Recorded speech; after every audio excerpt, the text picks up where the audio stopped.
बोल काय करतोस? मी जॉब करतोय काका.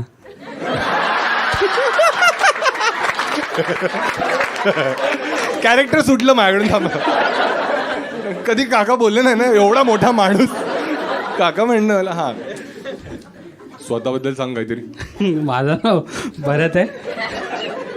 मी ठाण्याला राहतो. काय नाही. मला ए तू चुप बस. मध्ये बोलतेस, तोंड काळं करून आलीस एकतर. ए भारत बोल रे भामट्या. काय बोलू? माझं नाव भरत आहे, मी ठाण्याला राहतो. हो. आणि या 2 वाक्यांवरती माझी मुलगी देऊ तुला. काय आधार कार्ड ऑफिस आहे? माझ्या मुलीला आनंदी ठेवशील? हो. कसं?